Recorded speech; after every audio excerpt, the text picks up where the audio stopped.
Welcome, everyone. Delighted to have you all here. While we're waiting for more people to join, maybe you can put in the chat where you're tuning in from, so we get a feel from where in the world everybody is. I'm dialing in from Cork myself in Ireland. This was lashing rain all morning, but finally the sun is starting to come out.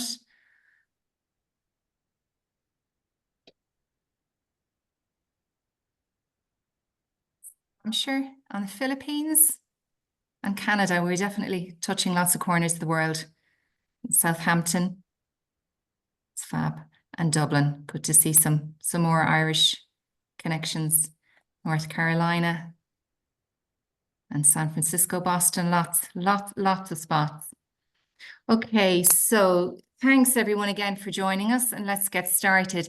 My name is Niamh Shanahan. I'm from the marketing team here at Populo, and I'd like to welcome you to our discussion on the impact of EVP misalignment on change and how to get it right.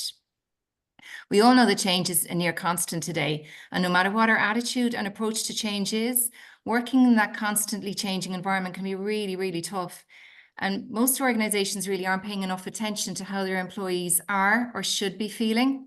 Yet understanding these emotions and aligning your EVP with employees' lived experience really is central to creating the right culture, change readiness, and employee experience. So today we're going to explore why aligning your EVP and emotional culture is critical to ensuring that your communications land, drive the desired actions, and deliver the best employee experience. So this webinar is actually second in our series dedicated to the topic of change. You'll recognize this framework for understanding human motivation. It's Maslow's hierarchy of needs.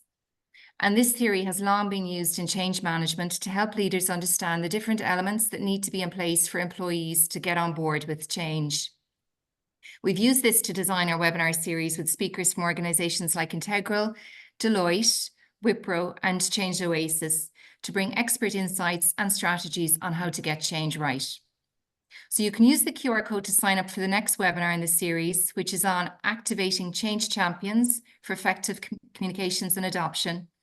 And we'll also share the link to our Change Comms toolbox into the chat, and that's got tons of great resources as well. So before we dive in, I'm going to give you a little bit about Populo. We help the biggest global organizations to reach, engage, and inspire all of their employees by delivering transformative comms experiences. This amounts to a massive 50 million employees in 4,500 companies around the world.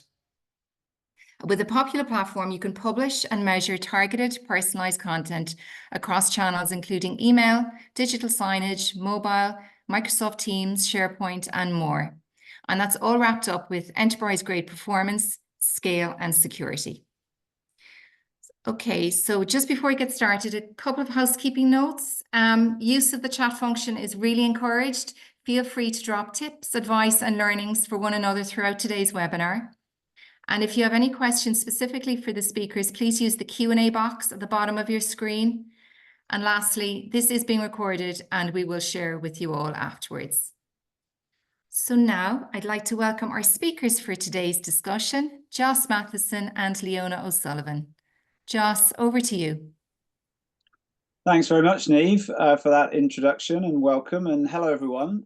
Great to be with you today. I think it's going to be a fascinating conversation. I know Leona's got some really useful insights and experience to share with you. By way of introduction, so I'm the Chief Encouragement Officer at Change Oasis. We're a specialist leadership and change consultancy. My background is over 25 years working in large international companies like Barclays and GlaxoSmithKline, often involved in employee engagement, but also culture change as part of that. So this is a topic very close to my heart, something I still work with leaders and teams on today. And Leona, maybe I can invite you to share a little bit more about yourself with everyone. Sure. Hi, everyone. It's great to be here. Looking forward to our conversation today, Joss. So yeah, my name is Leona O'Sullivan. My current role is with Deloitte Ireland. So I'm joined Deloitte back in February this year. So coming up on my 8th month there. So I don't know, how long are you in a place before you stop saying you're new? I feel like I'm still new. So my role there is as employer brand manager. So working, I suppose the employer brand function sits within our people and purpose function, which is a typical HR function. And then we're very much embedded into the TA team. So we sit within TA, work very closely with head of talent acquisition, the recruiters there, creating content, to shape the perceptions, the positive perceptions about what it's like to work at Deloitte. So really enjoying the work there. We've just launched a little plug. We've just launched our Future Leaders Academy, or a graduate program. So we've just, done some work with refreshing the verbal and visual branding for that campaign, and that launched just last week. So or 2 weeks ago. So that we're really excited about that. If you follow Deloitte on the socials, you'll see that everywhere at the moment. And I suppose because, I'm very new in Deloitte at the moment, the experience I'll be speaking about today is the role that I had previous to Deloitte, which was with VMware, a technology company based in the US. And I was with VMware for 13 years. The last 8 of those years, I was in a global employer brand team, oversaw the social media strategy for the employment brand, kind of Uber framework. And so very, very well positioned to talk about organizational change and EVP and emotional culture, because the reason that role came to an end was because I was made redundant due to an acquisition that happened there. So I know we're going to get into that, but that's high level. That's who I am. Great, thank you for that. And I think already we're getting a flavour of kind of how much you're going to have to share. So great to be able to have the conversation with you today. I'm just going to set the scene. You've done it beautifully there, Leona, but we are going to be touching on a number of different things which are very interconnected. So the overarching theme here is how do we navigate change more successfully? But within that, what we're interested to explore is, okay, so what is our employer brand promising, to colleagues? Actually, what is their experience, and particularly during times of change? Because what we don't want is a mismatch between actually what the company is saying it stands for and then the actual lived experience through change being something quite different. That's clearly going to act as a drag on the change being executed successfully. So we'll get into that, and we'll also talk about the emotions of change and about emotional culture. So we'll come back to that. Before we get into the conversation properly, I'd love to get some input from everyone who's on the call and run a short poll. So we've got a really simple question. If we can bring the poll up, please, Christine, that'd be great. So we'd love to get a gauge of, how much change are you experiencing in your organization right now? So 0 would be none at all, lucky you. 10 would be extremely high, or wherever feels about right to you in the middle. So this is against reference of what you might have experienced in the past, but really just trying to get a gauge of kind of what's the level of change that's going on in organizations for those of you who've joined us today. So we'll give you just another moment to put in your vote. It'd be really interesting to see where we're coming out. I have a hunch, Leona and I were chatting in prep for this, and I've got a hunch of where the scores might be, but I'm interested to see. So last call. So how much change are you experiencing in your organization right now, from 0 being really none at all to 10 extremely high? So hopefully we've got enough responses now. Maybe we can reveal the results of the poll. That's pretty much in line with my hunch, isn't it, Leona? So we didn't think there'd be too many that were scoring pretty low. Certainly that bears out what I see across my clients. There's a huge amount of change. I think there's a statistic from Gartner that prior to the pandemic, the average organization would probably had 2, maybe 3 concurrent big transformation programs. Post-pandemic, it's more likely to be 15 or more. And so I think the scale and the pace of change is something that's definitely increased. What do you make of that, Leona? Is that any surprise to you? I mean, not particularly. I think from the industries that my experience comes from, like tech, for example, and now professional services, like the only constant ever really is change. And that was something that I think as a comms person, or sitting within kind of like the comms world, you need to be ready to kind of react to that, and not, I suppose, develop a thick skin as well, because you could be, nicely plodding along in a fairly stable, period for a number of hours, days, weeks, months, and then something will inevitably, land that's going to change, a project you're on, the organization you sit in, the uber goals of the company. So I think just getting comfortable with change is really, really important and part of kind of any good comms team. Absolutely, yeah, and I completely agree with that. Well, let's get into it. Let's start the conversation. And you gave us a sense there of, today you're going to be speaking a lot more about your own experience of change, particularly at VMware, where, as you said, the company was acquired towards the end of your time there. But maybe before we talk about the change, it'd be useful to give people a sense, I think, of the job that you did, and where were you going from and to, sort of on the journey around the employer brand. Can you tell us a bit more about that? Yeah, sure, I'd love to. So yeah, I actually joined VMware as a product recruiter. So I was, sitting within TA and working with a global team to recruit engineering talent to VMware. I always had a grow or a love for brand and anything brand, so very much aligned myself with any of the projects or work around that type of, like those types of projects when I was in the role. So when an opportunity then came up to join the employer brand team, I jumped at it. And so I was very lucky, really, because employer brand was just becoming a thing, really. It was very much so within the tech space and in Silicon Valley, like these large organizations and this war as such for talent. They, these companies could really see the ROI of having a well-established, employer brand strategy, and that it really did impact, the attraction and retention of top talent. So that was all it was a really exciting time to kind of join an employer brand team. And it was a very small team. It was just a 2-person team from the beginning and for a long time.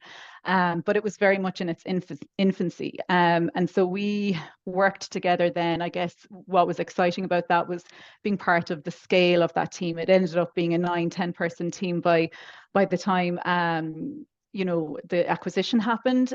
So really my role within that was to kind of oversee our social media strategy kind of on the global front.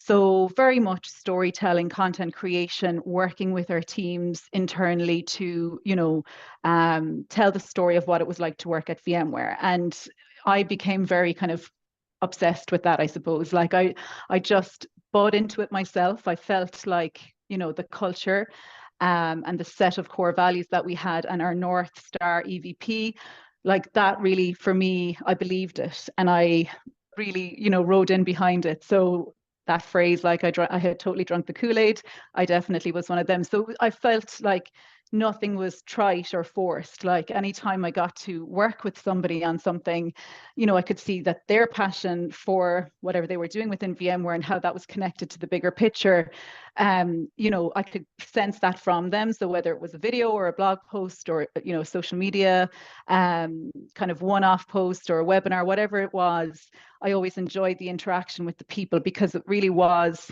it was the people at VMware and the culture that was fostered there kind of by leadership and that we all bought into that made my role and our team's role kind of easy, I guess. It was very easy to talk about what life at VMware was like because the people that we spotlighted or that we were telling stories about, like they were, that was their lived experience and they, they authentically shared that with us. So that was a lovely part of the job. I think that's fantastic. I mean, the proof in the pudding. You grew the team, and presumably that was a direct reflection of the fact you were doing such a stellar job, and it was really helping recruit talent, which is, after all, the point. But that's also great to hear that the lived experience that you and colleagues had matched up. So obviously, I'm aware that the topic today is misalignment, but it sounds like you had alignment, not misalignment. Yeah, I mean, like nothing is ever perfect kind of in the corporate world. Like, and again, it's kind of, I'm talking today about my lived experience through a time of change and disruption. And, it did not come like, there were days where I was really like worried and anxious and not overly happy with what I was hearing from leadership. But like overall, in the grand scheme of things, with the teams I worked with, the people I interacted with on a day-to-day level, like there was just a general sense of like, we've got this, we can handle whatever is going to happen, we're in it together, and we felt supported, I suppose, kind of by the resources that were around us, by the leaders that kind of, I guess, took care of us. So it was easy then to kind of, I just, during that time of change, to kind of just trust a little bit more, which I think when any company or, big or small is going through something, if there's an element of, I trust that what you guys are doing at the table with Broadcom, it's in our best interest. I trust that. So we'll leave it with you and come back to us, with the best deal you can get, kind of thing. So that was very much the sense across the board at VMware when we were going through that time. I think that's really helpful, and I'm mindful there might be some people who've joined today and they're wondering what is EVP, and you've talked about employer brand. Obviously, you were quite externally focused. So can you help us understand? So how did the external focus that you had in terms of attracting talent, as you say, TA, so how did that connect with the internal? Because usually employee value propositions are more internally focused thing, but they're really related. So how did that work at VMware? I mean, we were in lockstep with our internal comms team or employees comms team. So like anything that we were saying externally needed to be true for our employees as well. So when you do look at EVP, yes, it's like, to me, it is an internal kind of, philosophy or whatever. But like the best way I've ever heard it described is really kind of, it's a set of promises. Like it's a construct of promises that you as a company and an organization are saying to an employee, this is what's in it for you if you work for us. And so staying true to that kind of sentiment, and like, again, not being perfect, you're not going to tick all those promises off every single day at every moment of every day, but it needs to be your North Star, and it needs to be something that you look to in times of change to say, have we gone totally off kilter here? Is our EVP, is it showing up at all? Like, are we really being true to what we said? And then obviously the culture, the values that a company set. So VMware had a core group of culture, emotional culture values that we just literally lived by.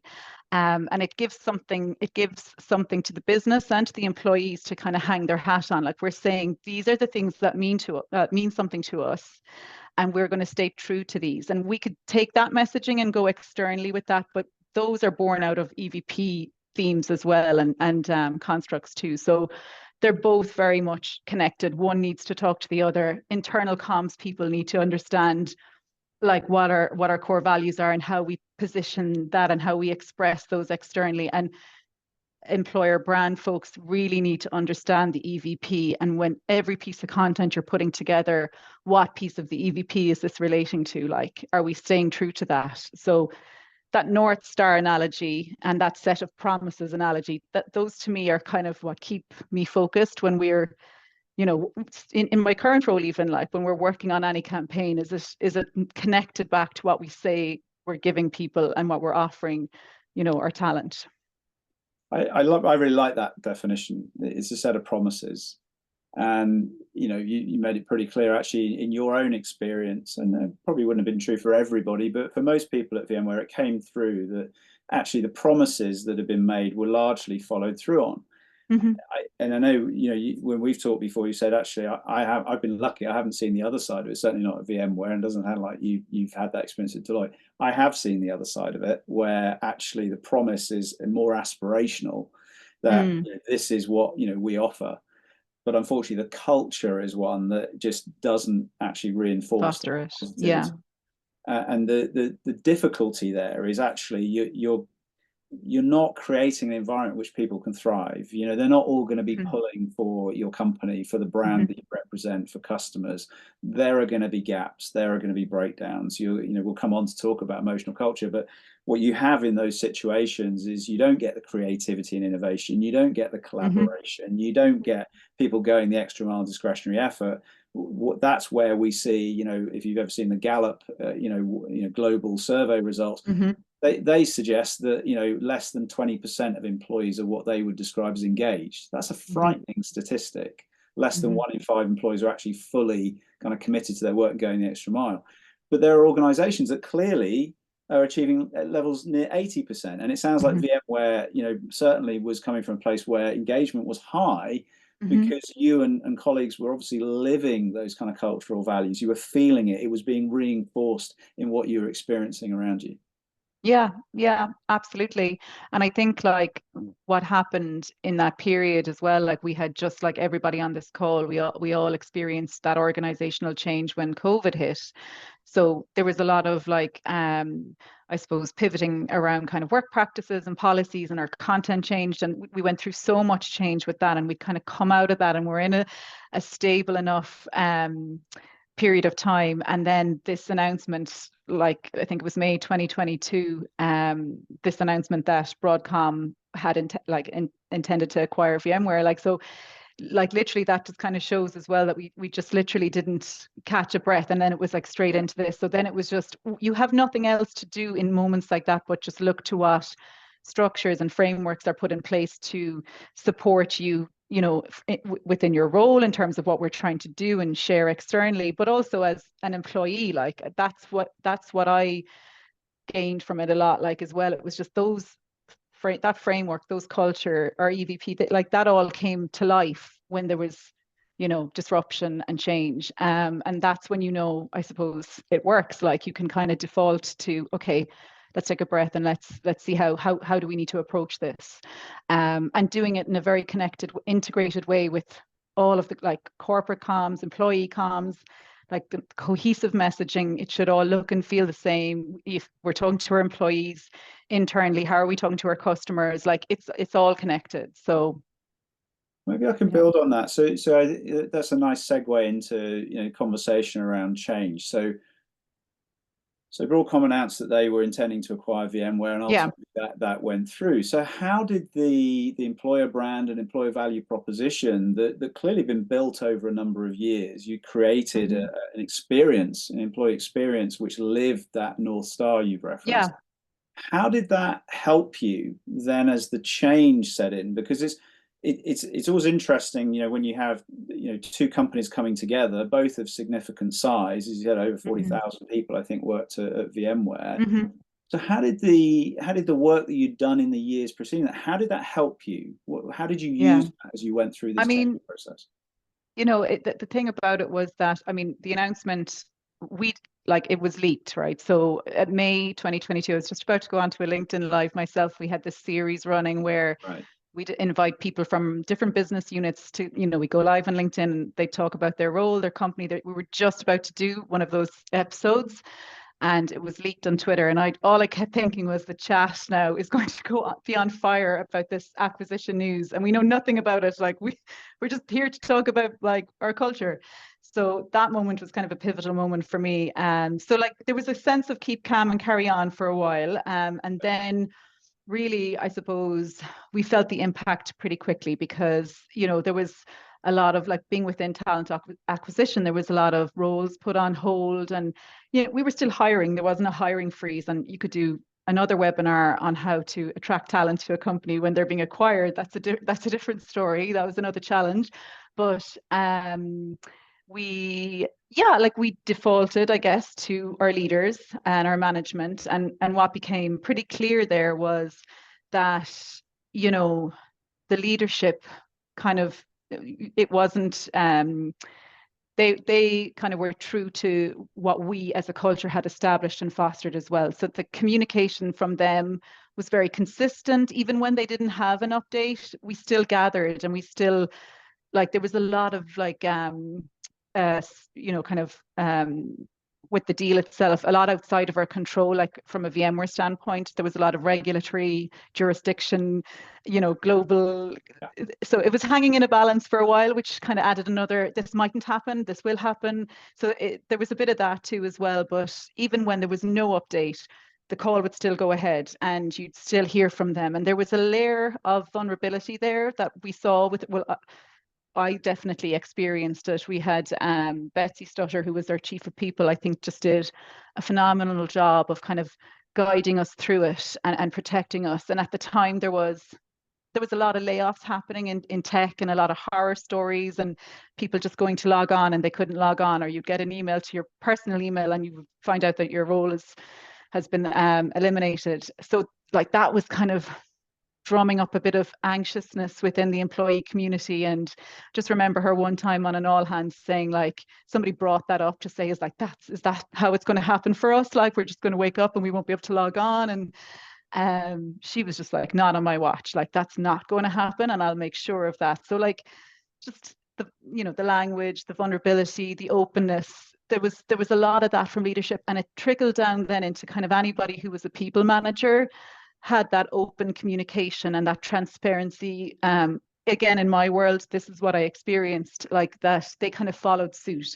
So like our head of TA, we would have had regular check-ins, again, even when there was, and people were getting a bit angsty, like they were like, when will we know? When will we know? And they didn't, like, the answers were just not there. And on one particular call, again, I recall like a good moment where that kind of conversation was happening again, like, and the leader in question was just like, well, listen, I'll tell you what I'm doing.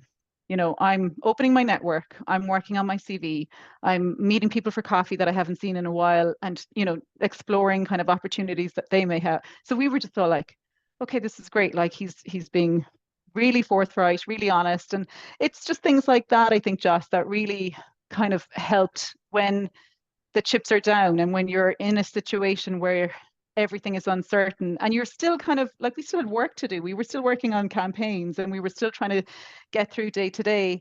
So I feel like that leadership, which would have been born out of the emotional culture, the psychological safety of the culture that was at VMware, to me, that all played a massive part in the early stages of the acquisition. And it was very much a long goodbye, like it was 18 months. Yeah. So even that was challenging. But that kind of rung through from the beginning to the end, very clear, almost an over communication style, which I'm a big fan of. And that seemed to kind of help people, I think. Well, I think that's great to hear, and it's a good case study, because I agree with you. I think at times of change, when there's so much uncertainty, our brains are really struggling with the fact that actually we don't know what's going to happen. So the more that we can ground people in things which are more certain, the things that we can do. That example, well, look, let me tell you what I'm doing. I'm going to show my CV, and I'm going to speak to people I know, and I'm going to start thinking about what I might do next. The very practical strategies which help us to calm our brains down from a highly emotional state, feeling that this is more threat than reward response. And so actually, if we can calm down and start to identify those few little steps that we can take, then we get a degree of control, degree of agency back, and then we can move forward positively. There you go. Change. Yeah. So I think that's a great example. We've got a question actually, it's coming from David McCarthy. And hi, David, it's great to see that you're on the call. I hope you're well. How critical is leader behavior to an effective, credible employee value proposition? And David's asking if maybe we can give examples, non-specific examples, not name names, of where it hasn't been consistent, has caused problems. I mean, I think the first part of that question, how critical is leader behavior to an effective, credible employee value proposition to the employee experience? I think you've just demonstrated it's absolutely central. It's super important. And I think oftentimes, like, leaders within HR organizations get it, and it's the leaders outside that we'll say the people function sometimes aren't as bought in, or may not have the awareness that what's the ROI of it. Like, I constantly get asked that, like, and it's just like, it's hard to measure the ROI of employer brand, because just because somebody read a blog post or liked a picture on Instagram, I cannot tell you that the funnel is that they were hired. But what I can tell you is that if you're consistent about it and there's a truth telling to it, and people advocate, employees come in under it and advocate for all of this content that we're sharing, that is worth its weight in gold. Because ultimately, people are like, it's like the way the world is now. You're reviewing the whole time before you purchase anything, before you go anywhere. And it's the same for a workplace.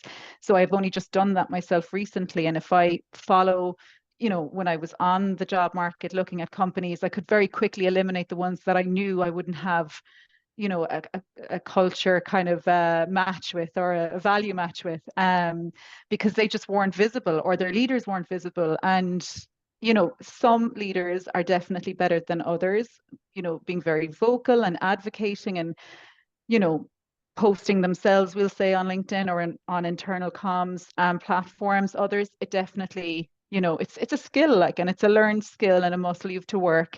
But the experience I've had, the ones that are good, who are good at it, definitely reap the rewards with kind of the engagement that they get around their teams then, and I guess the loyalty and all of that comes into it. If you are looking at a leader who is, you know, likes where they work, or is, you know, resharing a post about something to do with the culture, or, you know, whatever, like that to me kind of really speaks volumes. They've taken the time to do that, and they're buying in, and they're part of kind of like the storytelling then as well as a leader.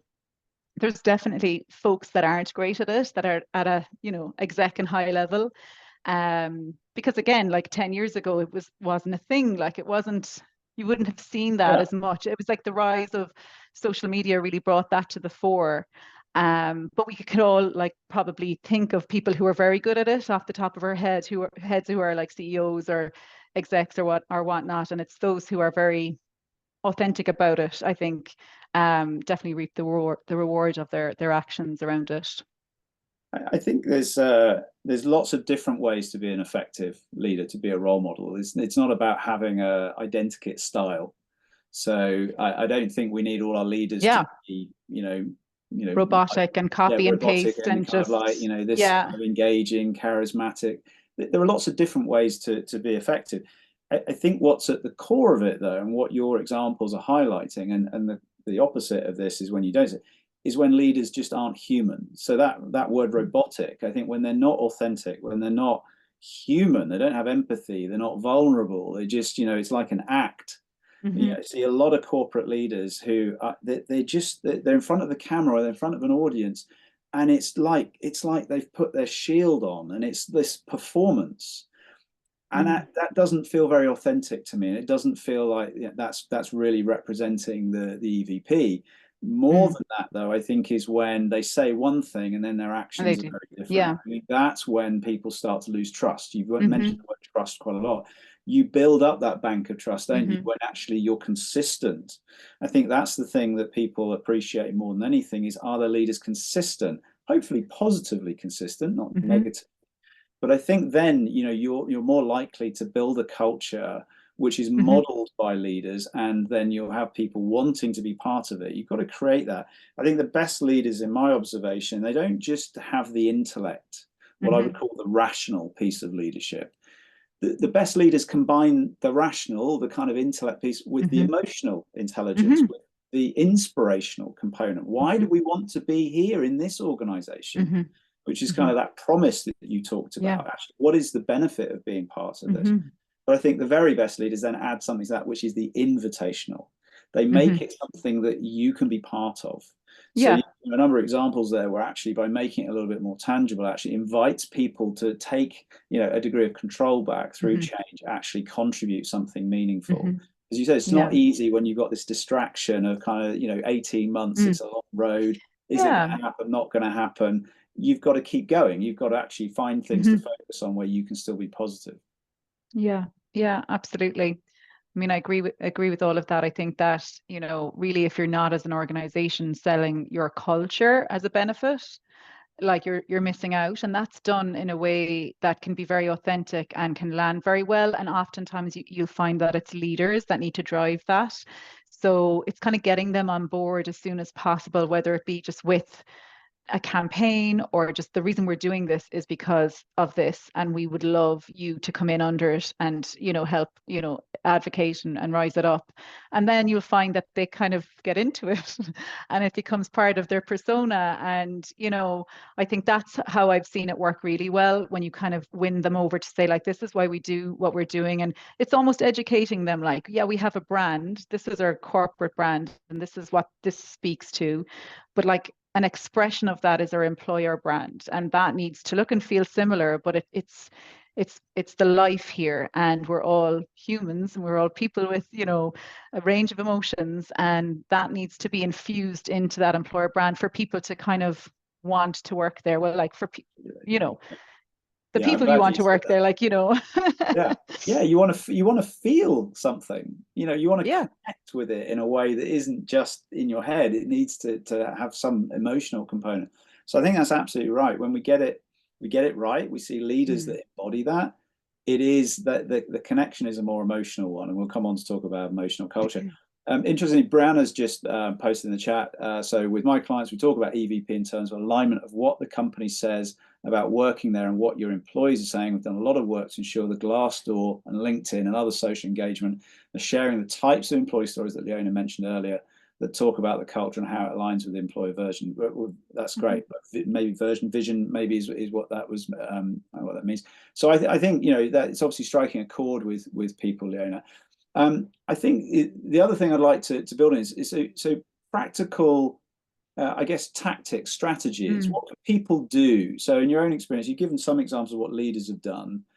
Are there things that you think are really important to help people navigate through change? You know, as things that are going to help. You know, maybe it's things that you've personally done or experienced that you would recommend. Yeah, I guess for the type of experience that I went through, it was, you know, it's not unique, but you're still you're playing a bit of a waiting game, and you're like, okay, so to get through this, I need to kind of set myself up here and change kind of how I approach my workday, for example. And then this was, I guess, very much encouraged as well. So like the well-being piece, like so that you're taking care of yourself. And that was one of the values at Deloitte that I really liked when I was looking. One of the values was to take care of each other. And I was just like, yeah, that's really you know, a nice way to put it. So that, like allowing yourself to kind of you know, take care of your well-being, that was very much encouraged at VMware. We had a well-being allowance that we, you know, a monetary allowance that we could apply to like yoga classes, or, you know, to download, you know, Audible or whatever it might be. So, you know, very much like a tactic or an approach that was applied across the board was to look inward as well in terms of what the organization had to offer people. So they had a fantastic learning and development strategy. So we were very much encouraged to kind of explore options around that. Is there ways in which we can upskill or do workshops? You could take a break, it was called take 1, 2, or 3. You could take do a gig on another team that might have had, like some teams kind of saw a ramp up in terms of what they were working on. So others then kind of their work fell off a cliff. So it was just then like, okay, let's look to the organization who needs help, and let's maybe, like, you know, get support for those folks whilst also giving people something to do and they're learning a new skill.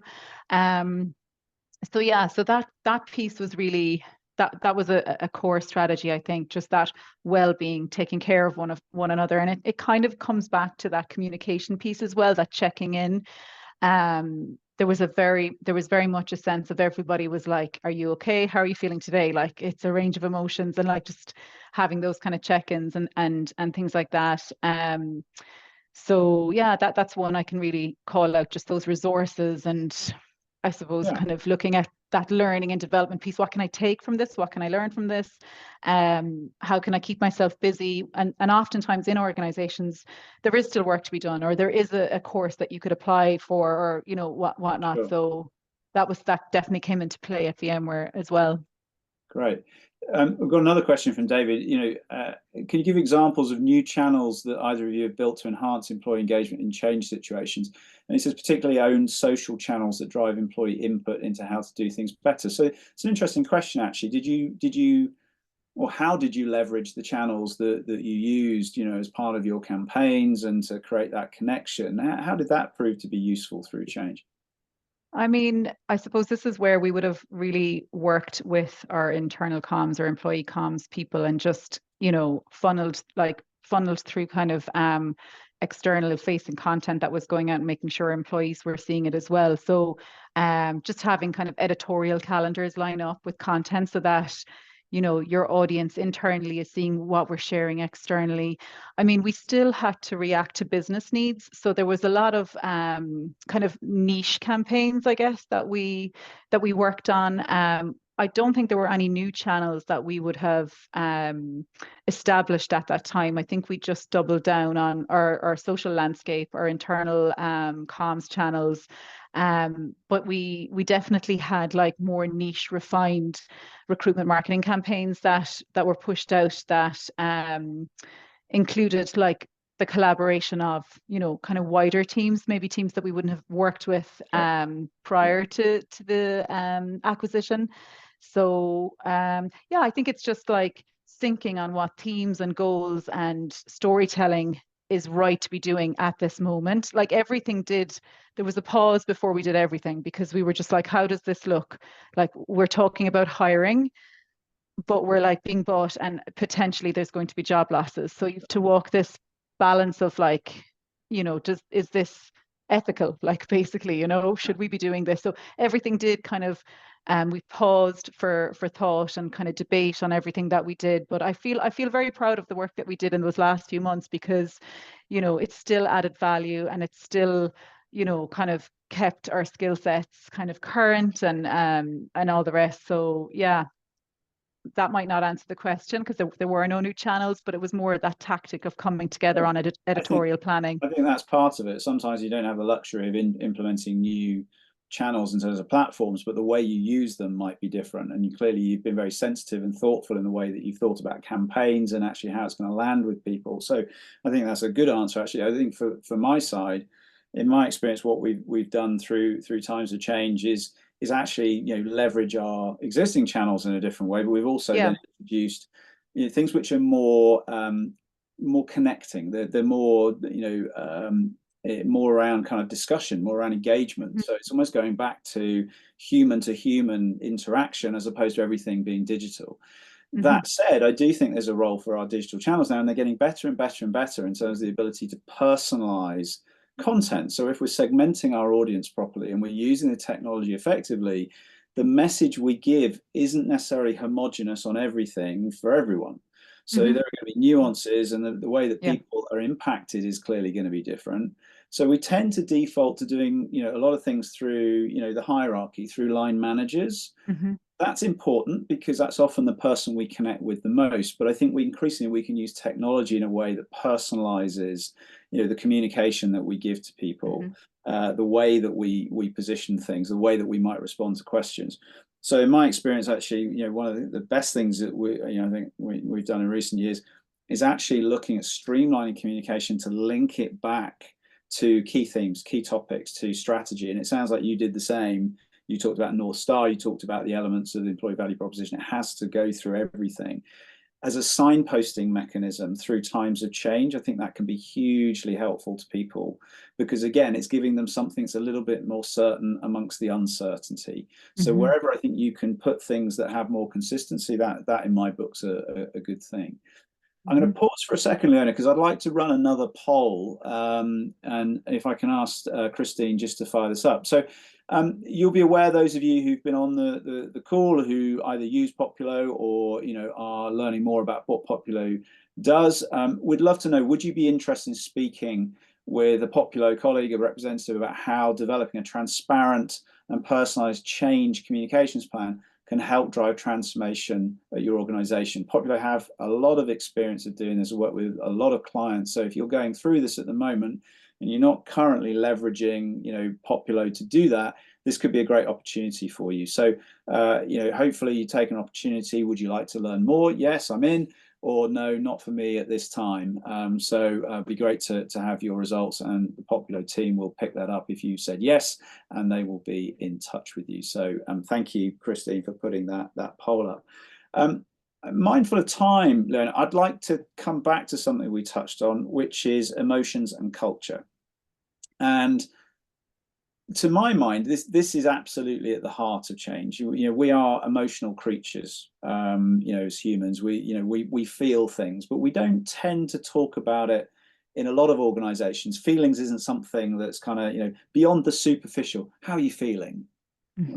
Okay, and then we move on. That's about as much as it gets. We don't tend to talk about the emotions and the culture. But you've talked about that in the context of the employee value proposition, and you talked about your emotional culture values at VMware. Can you maybe just bring that to life? Just give us a little bit more on that, because I think it's a really interesting area. Yeah, I mean, it was very much kind of infused into everything we did. The emotional kind of piece. I mean, without sounding like that, it was all emotions. Like, I mean, it's serious company. We'd like these huge kind of lofty goals. So it was like the challenge is always like, how can you tell that story so that it resonates with somebody that we're trying to kind of target, or that we're like to our clients, or we'll say, for example, with talent, to a pool of super talented engineers who have the skill set that we want. Like, how do we unlock the emotion within them to read this piece, to then apply to this role and to come and join us? So you're like trying to piece it all together in a way that it's going, we wanted to ring true to them in the world that they're in. We wanted to stay true to kind of our set of core values, what our goal is. And we want them to apply to the job and to go through a candidate process and be hired.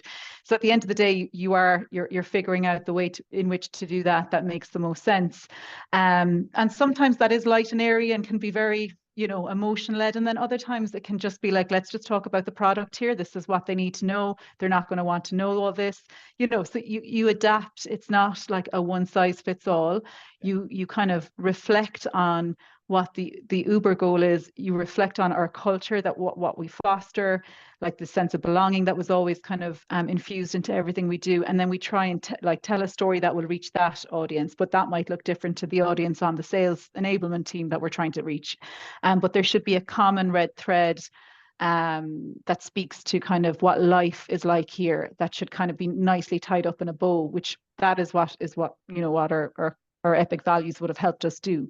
You can kind of sew it all up and bring it back to that, but you can lead with core messaging on the product or on the event or whatever it is that we were trying to kind of sell. So there's a skill in that, and that's where the team would have kind of worked its magic. Like, the graphic designer, the web design, like it all comes together then in a storytelling campaign that sits across all the different channels. So I think it's like taking a moment to kind of understand what you're trying to do with everything you create and how that is tied back to that North Star EVP and how it's tailored then for that audience that you're targeting. So that involves a lot of research, because that could, like, working closely, we'll say, with recruiters who've done all the sourcing and who know the skill set, so we get the segmented audience right. Then we work with the designer on what does this need to look like? It's connected to our brand. We work with copywriters and getting, so like, I mean, that's just, I could talk about it all day, but that's kind of how we did it, and how I do like what I do at Deloitte.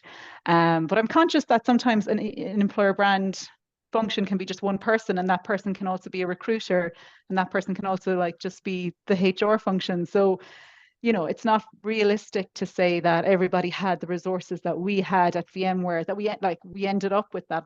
Believe me, it was a journey to get there, but like it's not everybody has the luxury of time to do that. So it's I suppose simplifying it as well, like pulling it, like if you establish a really good framework, like in terms of what your EVP is, like what is in it for the candidates that you are trying to attract, what is differentiating your company in terms of what you're offering to a candidate, and then lean into that, like build a campaign around that.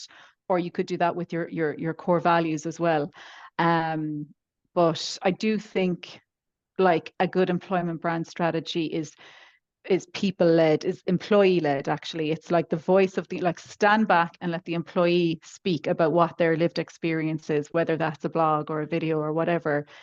Set the brief, show them how to do it. If it's a template that you need to write before, and let them write it and you then edit it, so it's their voice needs to be central to the strategy. And then that is the content that will do really well, because it's their experience. And then sometimes you get a piece of content written by an employee and you're like, I've got nothing here, so you need to get on the phone with them and you need to say, what did you mean by this? Or like, you didn't, it's very bare bones. So you have to kind of go, this isn't going to do anything for us. We need to get on a call. We need to talk through because again, especially at VMware, where we're dealing with engineers, very pragmatic, very like, why am I doing this? Or I don't have time to do this. And again, if you show them the ROI, the more you build out a catalog of content that you can refer to say, like, we did this with this team and this is what happened when we did this. So constantly showing that kind of that value to them. And then, like I said, to the point earlier about leaders kind of getting into it, they start getting into it, then the personality comes out, the emotion comes out, and you're like, this is the goals, this is the vulnerability, this is what will help us. So yeah. You've captured, you've touched on a number of themes that I'd like to just kind of pull together for people. So I think we talked about emotions, we talked about emotional culture. I think this is the forgotten element of culture. So we tend to focus a lot on values, we focus a lot on behaviors. They're both really important, but they're quite rational. And they're not quite the thing that kind of moves people. That's what emotions do. We connect with people at an emotional level. So the clue's in the word emotion. It's kind of the response in our brain, moves us. So it's the emotion that tends to influence our behaviors. There's lots of research around this. We've talked about emotional intelligence as a concept for years and years and years. But I think actually it's like the third leg of the stool alongside values and behaviors. If we're talking about feelings and the kind of emotional culture we want to create, then I think we've got a real chance to build amazing organizations where people can do their best work. We highlighted earlier what some of the benefits are, and also what some of the downsides are. I'd actually like to share a simple framework with everyone. So Christine, perhaps you could put the slide up. So this is what I use with my clients. This is my shift framework for moving culture, and particularly emotional culture. And so just very quickly to step through these, and be interested in your thoughts on this, Leona. So S stands for surveying your emotional culture. So actually go out and talk with your leaders, talk with your colleagues, actually what is the feeling they need, in order to, support their success? And what is it you absolutely don't want your people to feel? When you've mapped that across an organization, then you can be much more intentional about actually how you're going to create that culture. Supporting that, back to one of the questions we had earlier, it's really, really important to have your leaders in a place where they have great emotional awareness, emotional regulation and emotional intelligence, not just of themselves, but of others, in the organization, in their teams, their peers, and also, stakeholders outside the business. So if that's not something that, is present, in a big way in your leaders, it's a good place to focus. You've touched on this, Leona, integrating emotions into change strategies and communication. So you talked about campaigns a moment ago. Actually, how do we integrate emotions into this? How do we create that connection, that resonance with people, that they feel something? This is talking about someone or a situation like me, or I've experienced this. Then it's really important to foster the emotional culture, habits and rituals. So what are the new ways of doing things which are going to reinforce our desired culture and mitigate the culture and the emotions that we don't want? And finally, as with anything, it's really important to track and tweak your approach. If you're interested in learning a little bit more about that framework, I've written a blog post recently for Populo, which Christine's kindly posted in the chat. So if you want to read a little bit more, you can check that out there. And if you want to know more than you find in that blog post, by all means, connect with me on LinkedIn. I'd be happy to have a conversation. But maybe I can come back to you, Leona. So how does that framework resonate with you? Are there things that you see in there that make sense? Yeah, I mean, I'm looking at it here now, and even just in the context of the conversation that we've had, like the experience I had at VMware going through that 18-month kind of change, like a lot of this was kind of followed, I guess, across the leadership, and right down to kind of the people management. And even just kind of in that peer-to-peer, everyday kind of work that we were doing.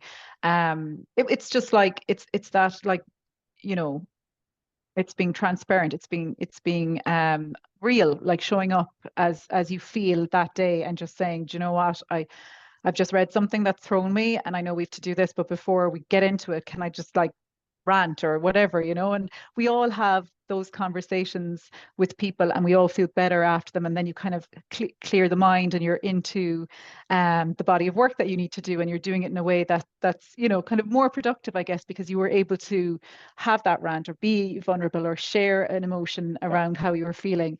So I mean, like, there are tons of organizations that don't do this well, and they're the ones that are, we would say, I suppose, labeled as toxic, and they're definitely out there. And I feel like when you experience a really good emotional culture, you then are wise to where you want to be and where you want to give your time, and you can, like, I suppose, candidly, when I left VMware, I didn't think I'd find somewhere that that I felt that the culture was such a good fit, and like just that transparency and support. So I feel very lucky to have found somewhere like that. Seems to be very similar to that. But I feel like if I had gone somewhere and I could sense that it wasn't I probably would have the emotional intelligence now to go, do you know, I'm not going to give it any more time and I'm going to cut my losses. I know this isn't for me. So like, I think that's a really good way of kind of just, you know where the fit is for you based on kind of the culture, the practices, the emotional kind of openness or not, you know. So yeah, it's definitely a framework that could, you know, should be applied across the board. But you know, Well, like the there's reality is opportunity. that some Yeah. places just don't do it, and it's just so Yeah. unfortunate. And it's life is too short to be at a place, to work at a place where you just feel undervalued or you can't be your real self. But like, again, without trying to sound all kind of rainbows and butterflies, like, you're there to work too and to be paid. And so if you're going to, you know, spend a lot of time there, it should be a place that you do feel psychologically safe and you can be yourself. And I think Absolutely. this framework would really help places to kind of put the structures in place to kind of have that culture, or develop it at least. Great, good to hear your thoughts. I think that's absolutely how I see the world. It's an opportunity to create an environment in which people are going to do their best work, not be kind of half invested in what they're doing. So we're not going to have time to answer all the questions. I did see, Sonia, you posted a question about, with companies like Amazon going to 5 days in the office, how do you think that impacts their EVP? Clear change of policy may not be something that can easily be seen in EVP. I mean, I think it's clearly having an emotional impact on many people who work there. I think we should also bear in mind that, you know, this isn't, you know, the return to office, the office 5-day-a-week mandate in the office, it doesn't impact everyone. Some people have had to be at their workplace throughout the pandemic, throughout, you know, so there's a proportion of the workforce that has the option to work from home, but that doesn't apply to everyone. So I think we should first be clear that, you know, we're talking about a subset of the, you know, kind of working population. That said, I'm not going to comment on Amazon, but I actually think that what we're trying to do is create environments in which we're supporting people to do their best work wherever they do that. And if we're focused on the outcomes that they generate, the way that they create and collaborate with colleagues, there are plenty of organizations who don't have people in physical office locations who do that brilliantly and have amazing cultures. So it requires a little bit more imagination, but I think it's very possible. Well, you got a quick comment on that, Leona, before we finish? I mean, yeah, I know we're up on time, yeah, but like, it is definitely topical at the moment, and it is again, it's something I don't think you can apply a broad brush stroke and say, yeah, this is the right thing to do, this is the wrong thing to do. I think it needs to be really dealt with tactfully, like, because people did get a sense of freedom and choice. They like the choice. Is there ways in which, like, you know, a company can reframe or, you know, give that choice in other ways? Like, it can't be just, in my opinion, like, it wouldn't be like good for any culture to kind of, you know, these mandates that you're hearing, like, it just, the language around it and everything is just, to me, makes me feel a bit uncomfortable. But then you understand the business case and you understand the meeting in real life is really great, you know, and all this. So it's like working with your employee community to try and get to a place that it you know, helps both sides of the coin, or, you know, that suits both. Like, it's a challenge, we're experiencing it ourselves, and we're trying to work through it, or you know, but yeah, it's just watch this space in terms of how we story tell it. Yeah, I know. Yeah, there's no perfect answer. I mean, I actually think that's a great note on which to end. I love the fact that you brought it back to working with your employee community. So, you know, I think that's absolutely right. The more that we can involve people, the more we listen, the more that it feels like we're in this together. That's the kind of culture and climate that we want to create. That's the kind of promise I think we're generally trying to put in an employee value proposition or employer brand. I'm just going to say a big thank you, Leona. Thank you for sharing all of your, you know, experience and expertise. It's been great to learn more about it. I hope people have found that really useful. The team at Popular have kindly put, you know, both our LinkedIn links in the chat, so if you want to connect with us, they can. Thank you, Christina, for your positive, and David for your feedback. I hope this gives you something that you can take forward and use in your organization. I wish you well with that. And thank you very much for joining us today. Please do sign up for the next webinar in the Populo Change series. I'm sure you'll get just as much value out of that one. But for today, thank you, Leona. Thank you to Populo, and have a great rest of the week, everyone.